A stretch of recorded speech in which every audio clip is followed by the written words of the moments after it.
제 31과 이제 그리스도인의 죽음, 그리스도인의 죽음, 이 31과를 시작하겠습니다.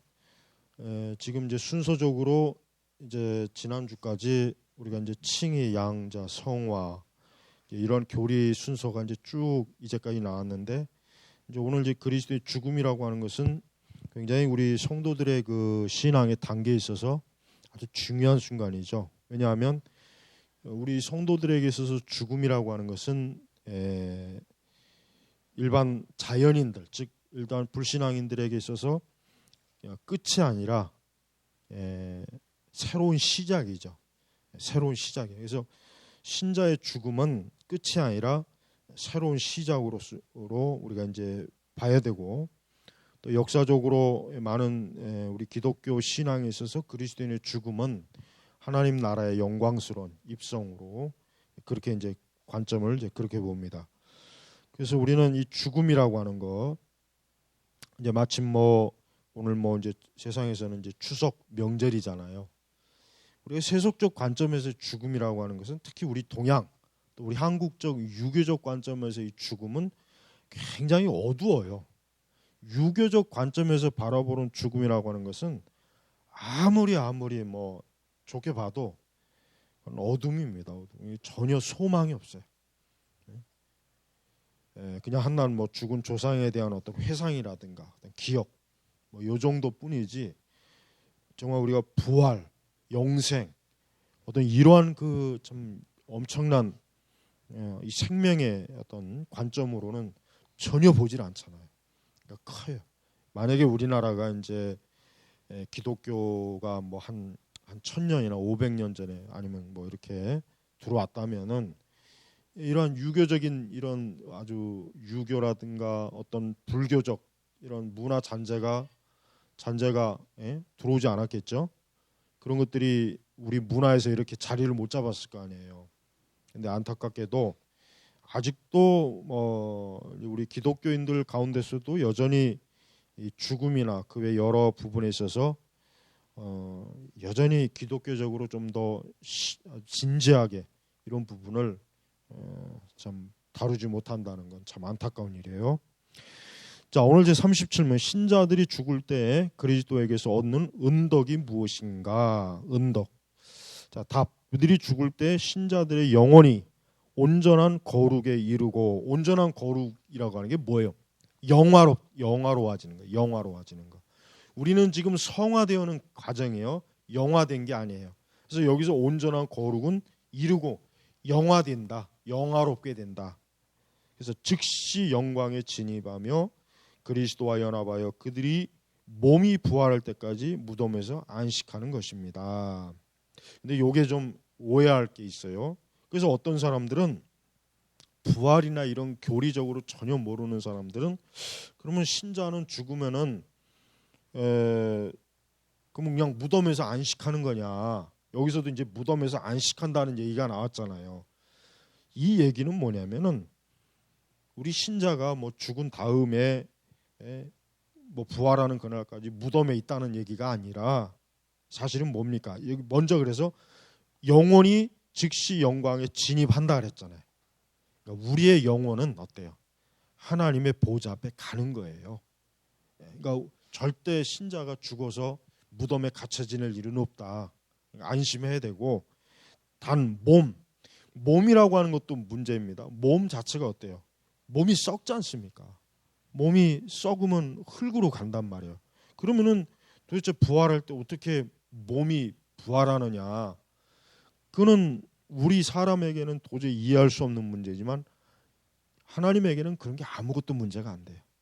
그래서 우리 육신의 몸이 썩어진다고 해서 그게 우리에게 무슨 치명적인 해를 주거나 그럴 일은 전혀 없고, 정말 여기 그래서 그리스도와 연합하여 그들의 몸이 부활할 때까지, 그러니까 예수 그리스도께서 오시는 그 순간에 우리 이 땅에 있는 모든 먼저 죽은 사람은 이미 벌써 부활의 그 주의 재림 그 동시에 이제 부활의 몸으로 들어가, 그 다음이 이제 이 땅에 있거나 이 땅에 있는 사람들도 이제 부활의 영광스러운 몸을 입지 않습니까? 그러니까 이 부활이라고 하는 것 자체가 참 이해하기가 어려워요.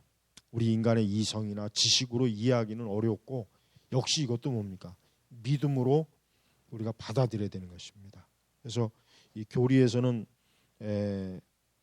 간단하게 영혼은 뭡니까? 영혼은 하나님의 그러니까 하나님 나라. 근데 이 보통 우리는 천국이라고 얘기해요. 천국. 근데 성경에는 예수님이 마지막 때 그 우편 강도에게 낙원에 있으리라 그랬단 말이에요. 그러면 이제 궁금해하는 게 있어요. 그럼 낙원은 뭐고 천국은 뭐고, 이제 그런 걸 이제 의문을 해요. 그래서 이제 낙원을, 사실은 낙원이라고 하는 것이 천국은 아니고 완전히 나중에 이제 백보자 심판 후에 모든 성도들이 영광스럽게 영화롭게 지낼 그것은 천국이고, 그 전까지는 낙원이라고 하는 곳에 신자의 영혼이 머물러 있는 것이다. 이제 그렇게 구분을 할 수는 있는데, 그러나 통상적으로 기독교 역사에서 어떻게 가르쳤냐면 그렇게 가르치지 않고 그냥 천국에 간다. 아니면 뭐 좀 더 신학적인 용어로 하나의 나라에 들어간다. 이렇게 했어요. 그러니까 우리가 이 부분도 정확하게 우리가 성경에 더 계시된 게 없기 때문에 우리가 뭐 더 추측하기는 어려워요. 함부로 추측해서는 안 되고, 가장 중요한 것은 어쨌든 신자는 죽으면은 그 영혼이 어때요? 영혼이 하나님 앞에 가는 거예요. 그리스도 앞에 가는 거예요. 그래서 이제 영화롭게 되는 거예요. 그러나 부활의 날까지는 부활의 몸을 입지 않고 있는 상태가 된다는 거, 그 상태가 된다는 것만 딱 일단 정확하게 알고 있으면 되고, 나중에 부활의 때에는 이제 우리의 이 몸, 이 썩을 몸이 부활의 몸으로 되는 거예요. 그러니까 우리의 몸이라고 하는 것 자체가 지금 이 몸과 부활의 몸은 어때요? 전혀 질적으로 다르죠. 그러지 않겠어요? 우리의 육신의 몸은 썩고 늙고 병들지만 부활의 몸은 썩고 늙고 병드는 게 없는 완전한 몸이라는 거. 그게 우리의 영혼과 결합이 돼서 그 부활의 몸을 가지고 이제는 영생을 누리는 거예요. 영생. 완전히 정말 영화롭게 되는 거예요. 그러니까 지금 요 31과에 있는 주제도 엄밀한 의미에서 성도가 부활의 몸을 입고 완전히 영화되는 것은 아니에요. 그러니까 다만 그래도 어쨌든 성도는 죽으면 즉시 영광에 진입한다는 거. 그러니까 일단 우리가 성도야 이제 죽음 이후에 이제 완전 안식, 평안, 영광, 영화 막 이렇게 되니까 그렇게 되죠. 그래서 우리는 이 중간 여기서 보면 첫 번째 들어가면은 피조물로서 인간의 본성, 피조물. 일단 우리는 육신을 갖고 있고, 그 다음에 불신자와 신자는 적어도 지금 이 세상에서는 동일해요. 불신자도 육체 갖고 있고 우리도 육체를 갖고 있고, 그러나 불신자들의 영혼은 죽어 있는 영혼이에요. 그들이 영적으로 죽어 있는 자예요. 죽어. 그래서 자연인, 자연 상태. 그러나 우리 성도들은 은총의 상태, 은총, 은혜를 입은 사람이기 때문에 우리의 영혼은 이 땅에 있을지라도 우리의 영혼은 살아있는 영혼이다. 그러니까 신자의 영혼은 살아서 지금도 생명력을 갖고 있고, 그 다음에 바로 이제 이 신자와 불신자가 죽음 이후에 이제 완전히 차이가 나는 거죠. 죽음 이후에 어떻게 됩니까? 이 신자의 영혼은 우리가 이제 신자의 영혼이 이 땅에서 우리가 죽었다고 하지만 실제로 심판의 때는 어떻게 되냐면은 불신자도 부활합니다. 그래서 어떤 부활입니까? 심판의 부활이에요. 성도는 생명의 부활이고 불신자는 심판의 부활로 나가요. 그러니까 불신자도 부활이 있어요. 부활이 없는 게 아니에요. 그러나 있기는 있지만 그들은 멸망, 심판의 부활을 하기 때문에 그들이 부활한다고 해도 결국 어디에서 영원히 있어야 돼요? 지옥의 심판을 영원히 있어야 돼요. 그러니까 신자 불신자는 이 차이가 엄청 큰 거예요. 예수 그리스도를 믿지 않는 이 자연인들은 정말 사실은 살아서도 생명이 없는 것이고 죽음 이후에도 어때요? 영원한 정죄가 있기 때문에 그들은 사실 굉장히 고통스러운 거죠. 자, 거절돼야 할 잘못된 관점들. 자, 우리는 이 영혼에 대한, 죽음에 대한 아주 많은 이야기들을 많이 듣습니다. 뭐 굉장히 많은 이야기가 있어요. 우리는 좀 더 성경적인 관점을 유지해야 되니까 이런 잘못된 거 몇 가지 보니까, 자 210페이지가 보니까 죽은 육체는 잠자는 육체와 매우 유사하게 보인다. 잠자는 것은 마치 죽은 것 같고 죽은 사람은 마치 잠에 빠진 것 같다. 성경에서 이제 성도의 죽음을 잠이라고, 자는 것으로 많이 표현하죠. 잠. 예. 그러니까 그만큼 잠이라고 하는 건 뭐예요? 일시적인 거잖아요, 그죠? 잠을 영원히 자는 사람이 있습니까? 무슨 뭐 백설공주도 아니고, 응? 잠을 영원히 자는 건 아니죠. 그러니까 신자의 죽음을 잠이라고 표현하는 것 자체가 뭡니까? 일시적이라는 거예요. 언젠간 그 잠에서, 그러니까 죽음에서, 그러니까 우리 신자는 그 죽음이라는 것 자체가, 그 죽음과 동시에 우리는 어때요? 하나님 나라에서 눈을 뜨게 되는 거예요. 얼마나 영광스럽습니까? 그 중세 시대 그 그림들을 보면은 그 화가들이 그림을 그릴 때 신자의 영혼을 어떻게 그렸냐면은 천사들이 이렇게 막 떠받쳐가는 걸 그렸고, 불신자의 죽음은 누가 데려가냐면 마귀가 데려가요. 중세 시대에도 그림을 그렇게 표현했어요. 그러니까 이 성도가 죽을 때는 그냥 죽음으로 끝나는 것이 아니라 어때요? 하나님 나라에서 눈을 활짝 깨는 거예요. 그래서 청교도들은 성도가 죽음 이후에 바로 즉시로 하나님 나라에서 눈을 활짝 떠서 그 영광스러운 하나님 나라에서 그 영화를 누린다고 막 그 어떤 소망, 그 소망이 가득하지 않습니까? 두 번째는 죽은 사람은 이 세상에서 일어나는 사건들에 대해 의식이 없다. 인간이 잠잘 때도 마찬가지다. 그렇죠? 죽은 사람은 더 이상 이 세상 일에 관여가 안 돼요. 죽음으로 끝나는 거예요. 죽은 사람이 이 세상 일에 대해서 뭐 이러니 저러니 참견할 수가 없어요. 참여할 수가 없어요. 그래서 우리는 죽은 자가 뭐 이 땅에서 뭐 어떻게 한다, 뭐 한다라는 것 자체를 어때요? 우리는 믿질 않습니다.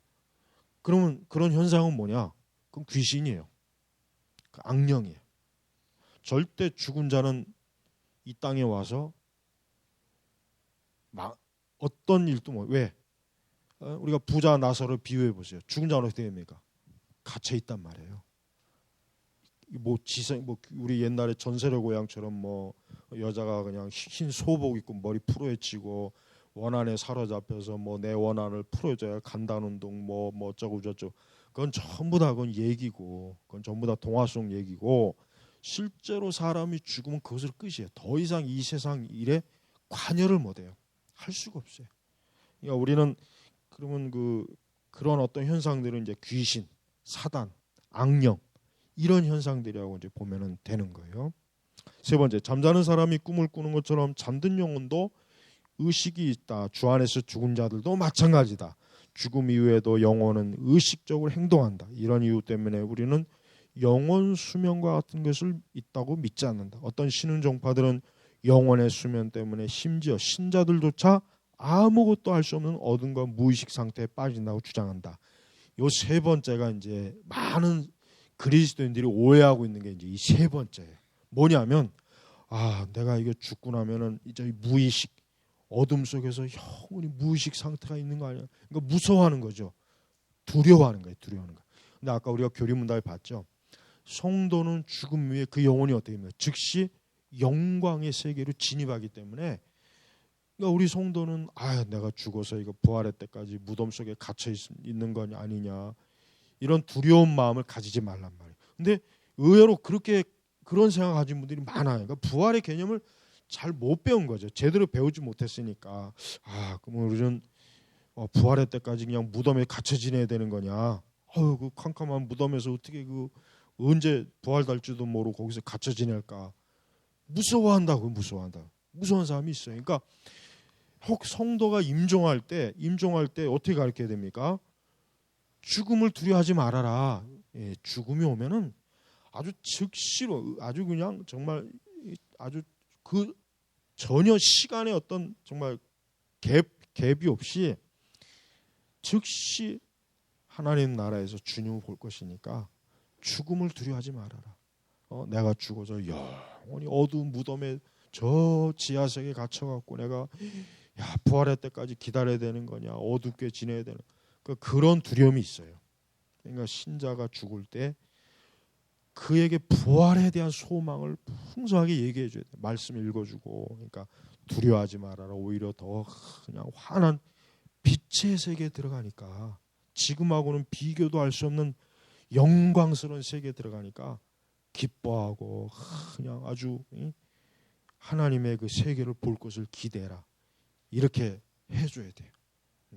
왜냐하면 사실 성도들도 죽음이 닥쳤을 때 의식적으로 이제 자기의 죽음이 뭐 갑자기 뭐 혹시 죽지 않는 한 굉장히 죽음을 두려워한대요.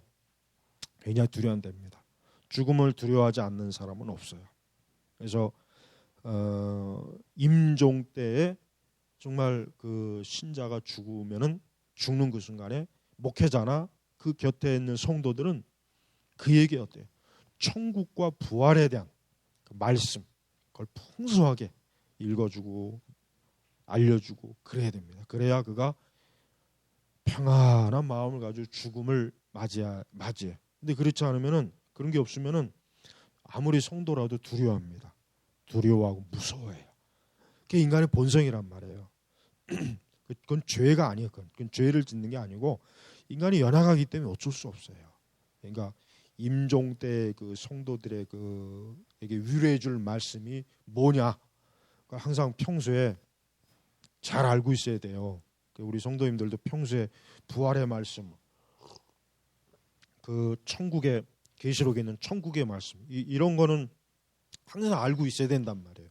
외우든지 아니면 항상 그 성경책 그 말씀이 어디에 있는지 항상 알려서 혹 뭐 친척이나 가까운 사람 뭐 누군가 죽을 때 그 말씀을 외워준다거나 읽어준다거나 해서 그의 영혼이 평안하게 안식의 세계로 들어갈 수 있도록 해줘야 돼요. 역시 마찬가지입니다. 여러분 불신자가 죽으면 어때요? 불신자한테 죽으면은 그냥 어떻게 됩니까? 그냥 그때는 복음을 전해야 되겠죠. 그러면서 그 천국, 그다음에 믿지 않고 죽으면은 멸망한다는 거, 그걸 전해야죠. 다른 건 전할 게 없어요. 뭐 잘 죽어라, 잠 잘 자라, 좋은 곳에 가라 이런 그 하나만 하는 소리 하지 말고 그런 쓰잘데없는 얘기 하지 말고 영생과 부활, 죽음과 심판, 죽음의 이런 말씀들을 좀 신속하게 알려줘서 그가 그 자리에서라도 예수 그리스도를 구세주로 믿고 의지하도록 그렇게 해야 된단 말이에요. 네. 그래야 그의 영혼을 마지막 이 땅에서 숨 넘어가기 전에 건져서 천국으로 가지 않겠습니까? 그러니까 우리 성도는 이런 부분에 항상 평소에 잘 준비가 돼 있어야 돼요. 막상 그런 자리가 막 당황할 수도 있고 뭘 얘기해야 될지도 모르고 막 그럴 수도 있으니까 평소에 그런 말씀을 잘 읽어두고 잘 알고 있다가 정말 혹 그런 자리에 내가 혹 만약에 어떻게 주어진다면은 한 영혼을 평안하게 임종을 맞이하게 할 수 있는 그런 역할을 꼭 해야 되는 겁니다. 그다음에 이제 우리 그 뒤에 연옥교리 무슨 중간 지옥도 아니고 천국도 아닌 이런 말 같지 않은 이제 쓰잘데없는 아주 이 마귀의 교리, 마귀의 교리, 연옥이 세상에 어디 있습니까? 연옥이 어디 있어요? 난 천주교 신자들이 참 이게 왜 이렇게 아둔할까 하는 생각이 들어요. 상식적으로 생각해 보죠. 연옥이 어디 있어요? 연옥이 뭐 하려고 또 만들어 쓸데없이 하나님께서. 그리고 연옥의 가장 큰 역할이 뭡니까? 정화예요. 정화란 말이에요. 정화가 아니라 연옥의 개념이 뭐냐면 이 땅에서 아직 죄를 완전히 씻지 못했으니까 잠깐 대기하면서 죄를 씻으라. 이게 연옥의 개념이라면 이게 제일 중요한 거예요. 그래서 천주교에서는 절대 천국으로 직접 가는 신자를 성인 외에는 절대 누구도 연옥을 거치지 않고서는 안 된다고 가르치잖아요. 그러니까 그 연옥에서 정화하는 기간을 어떻게 하면 단축하느냐. 이게 바로 면죄부예요. 그다음에 연옥에서 최대한 좀 짧게 있고 빨리 천국으로 하려고 이 땅에서 이제 그 연옥을 어떻게 하면 짧게 거칠까 해서 선행, 보석, 속자. 그게 자기 행위를 계속 착한 일 많이 하고 성인을 많이 의지해서 내가 연옥에서 좀 아주 짧은 기간 동안만 정화 기간을 가져갖고 어때요? 천국으로 갈 수 있게. 또 이 땅에서도 그런 미사를 통해서 최대한 연옥에 짧게 머무르고 천국으로 갈 수 있게 이 땅에서 어때요? 그런 미사도 있지 않습니까? 그러니까 이 연옥이라 그런 교리는 굉장히 심각한 거. 왜? 예수 그리스도의 그 십자가의 그 죄를 씻어주는 능력을 왜요? 그 완전성을 부인하는 거잖아요. 아니 예수님이 십자가에서 피 흘려서 우리의 죄가 씻어졌고 그걸 믿고 내가 하나님의 자녀가 되었으면 나는 죄인이 아니에요. 이제는 나는 즉시로 하나님 나라에 들어가는 건데 무슨 중간 단계 연옥을 거쳐서 연옥에서 뭐 언제까지 있을지도 몰라요. 뭐 1000년이 있을지 10,000년이 있을지 뭐 몇백 그것도 몰라 또 그것도 제대로 모르는 거예요. 어쨌든 그걸 거쳐야 된다고 자꾸 가르치니까. 그러니까 여러분 이 천주교인들한테 연옥교리는 아주 이거 굉장히 문제가 많은 거예요. 응? 근데 이런 천주교의 연옥교리를 다른 그 외에도 많지만 이런 교리를 가지고 있는 천주교를 어떻게 기독교로 여긴다는 것 자체가 이게 굉장히 심각한 거 아니에요? 이게 보통 심각한 거예요. 그러니까 왜 그런 종교를 기독교로 여기는지 참 이해가 안 돼. 근데 이 천주교가 아주 웃기는 게 걔들이 부르는 많은 그 찬송가가 개신교 찬송가에서 많이 가져가고 CCM도 많이 갖다 불러요. 아주 웃기지도 않는 거. 굉장히 우리 개신교의 그 찬송가나 CCM을 많이 갖다가 지들이 차용해요. 예. 그래서 야 저것들이 도대체 어떻게 우리 개신교를 뭐 교회가 아니라고 막 그렇게 하면서 왜 우리 좋은 걸 왜 다 갖다 저렇게 사용할까? 마귀가 그러죠. 마귀의 속성이에요. 마귀의 속성. 진리를 모방하는 거예요. 마귀는 진리를 모방해요. 모방. 이게 마귀의 아주 더러운 속성이에요. 자기 스스로 창조할 능력이 없거든. 자기 스스로 창조할 능력이 없으니까 어때요? 하나님의 것을 모방하는 거예요. 이게 마귀의 속성이 아주 정확하게 거기서 드러나요. 응? 그래서 우리가 뭐 연옥이니 뭐니 이따위 그 얘기를 하면은 그냥 넌 연옥 가서 아주 1000년 만년 거기서 살아라. 나는 천국 갈 테니까. 아주 그렇게 해버려 그냥 아주. 도대체가 저 말을 안 들으면은 그냥 너는 연옥에서 아주 영생을 누려라고. 연옥에서 어때? 그 있지도 않은 연옥에서. 그 연옥은 연옥이 아니라 지옥입니다. 지옥이에요, 지옥. 그러니까 천주교인들은 죽으면 어디 갑니까? 즉시로 지옥 갑니다. 이걸 아주 천주교인들이 알아야 돼요. 천주교인들은 절대 천국 못 가요. 갈 수가 없어요. 천주교인들이 그 천국에 간다는 건 그건 있을 수 없는 일이에요. 그거는 뭐 코끼리가 바늘기로 들어가는 것보다 더 어려운 거예요. 불가능한. 그러니까 행여라도 천주교를 다니면서도 그래도 혹시 그래도 천국 갈 수 있는 뭔가 기회가 있지 않겠습니까? 천만에요. 그건 천주교 교리를 몰라서 그런 거예요. 몰라서. 천주교 교리가 어떤지를 전혀 모르는 무식한 목사들이 그딴 얘기하는 거예요. 천주교를 제대로 알면은 여러분 성당 근처에 있는 것만 해도 오금이 저래요. 끔찍하다고. 그런 것도 모르는 놈들이 그냥 지금 이렇게 우리 한국 교회에서 이 천주교하고 같이 하나 되자고 저런 식으로 하는데 아주 지옥의 마귀 하수인들입니다. 자, 세 번째 육체의 중요성. 여러분 그렇다고 해서 우리 성도들이 육체를 학대하면 안 돼요. 영은 그러니까 영적이니까 우리는 육체는 중요한 게 아니야. 뭐 육체는 뭐 있으나 마나 그렇지 않죠. 그거는 아주 극단적인 금욕주의죠. 기독교는 절대 극단적 금욕주의에 빠지면 안 됩니다. 하나님께서는 우리의 영혼도 중요하게 여기지만 우리의 육체도 하나님은 중요하게 여겨요. 그래서 우리는 결코 우리의 육신을 학대하면 안 돼요. 힌두교를 보면은 뭐 아주 고행을 하죠. 고행. 3년 동안 뭐 어디 뭐 시궁창에 들어가 있기, 뭐 몇 년 동안 가시밭에 누워 있기, 몇 년 동안 뭐 물속에 들어가 있기, 별짓 다 해요. 하여튼 뭐 고행. 이 고행을 많이 해서 자기의 영혼을 순수하게 한다는 그 개념이 많은 이방 종교들에 많아요. 이방 종교들 치고 육신을 고통스럽게 해서 영혼을 좀 더, 그러니까 인간의 어떤 내적인 걸 좀 더 정화시키지 않는다는 개념이 없는 종교는 없어요. 불교도 그렇죠. 불교도 그렇고, 불교가 여러분 제일 먼저 보면은 출가, 승려가 되기 위해서는 출가하는 거. 물론 이제 일부 불교는 이제 뭐 천태종 같은 경우는 이제 결혼하죠. 그다음 일본에 있는 대부분의 그 일본 불교는 거의 다 결혼한 그런 그 승려들이에요. 우리나라 같이 이렇게 우리나라의 그 불교 주류처럼 출가하는 그런 개념은 없어요. 거기는 그건 그 외에도 뭐 이제 많죠. 뭐 그러니까 이런 육체를 험악하게 다루는 그것은 마귀에게서 온 겁니다. 그 마귀에서 온. 그래서 기독교는 절대로 육체를 학대하거나 우리 육체를 아주 극단적인 금욕으로 몰아가지 않습니다. 그거는 귀신에게서 온 거예요. 그거는 이원론적. 그래서 우리가 우리 몸의 구속, 우리까지도 속으로 탄식하여 양자될 것 곧 우리 몸의 구속을 기다리니라. 이 말씀이 뭡니까?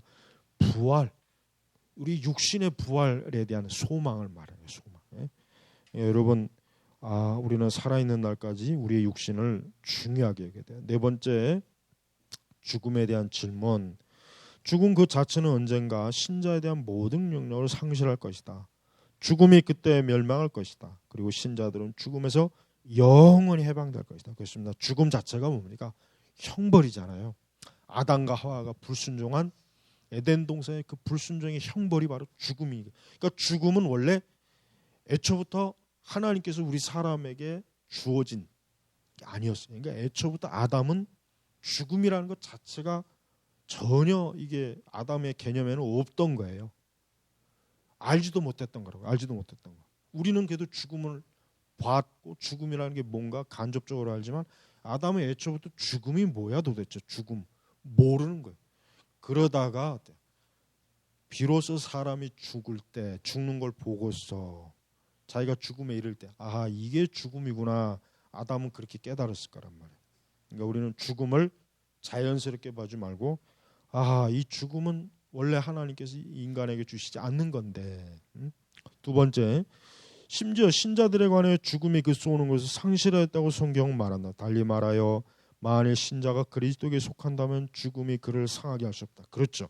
예수님의 부활의 그 권세가 결국은 뭐냐? 죽음을 이긴 권세거든요. 예수님께서 부활의 그 영광이라고 하는 것은 죽음을 이긴 능력, 영광을 말하는 거예요.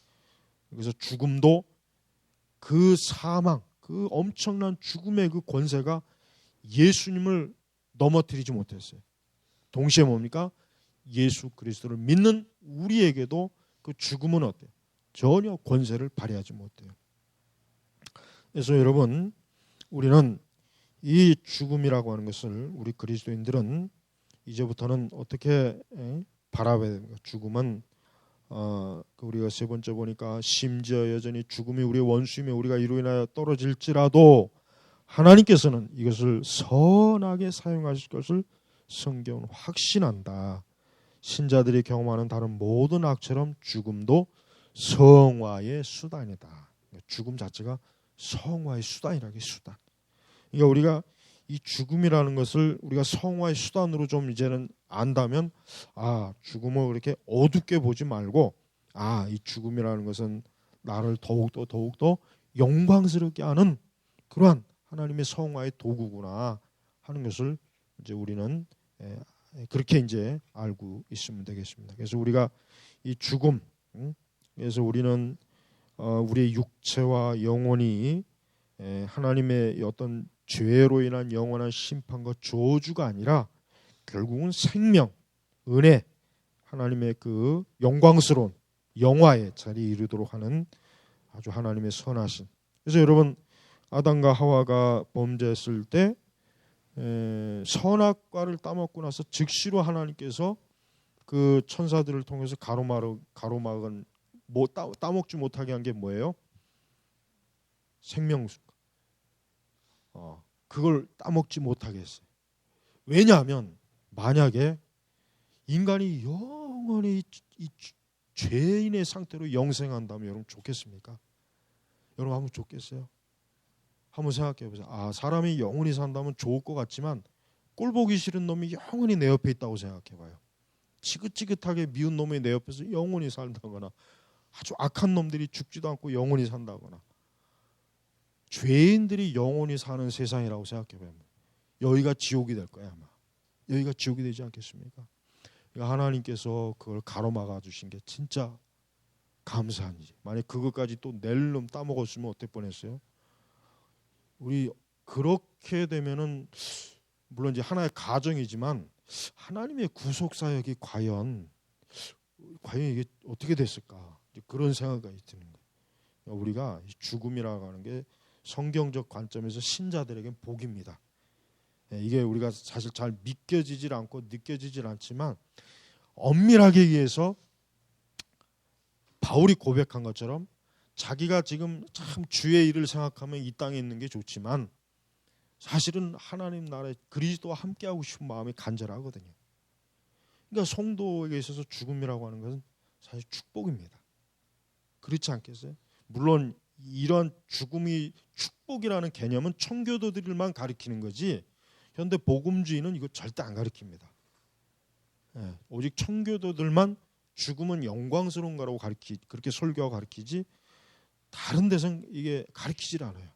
오늘날 뭐 그렇게 가리키는 기독교가 어디 있습니까? 없잖아요.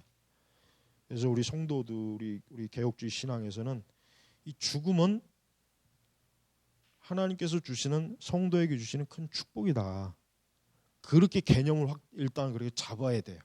그리고 우리가 정말 그렇다고 믿고 정말 그것을 청교도들과 같이 진지하게 신앙의 열매로 우리가 가져야 되는 거예요.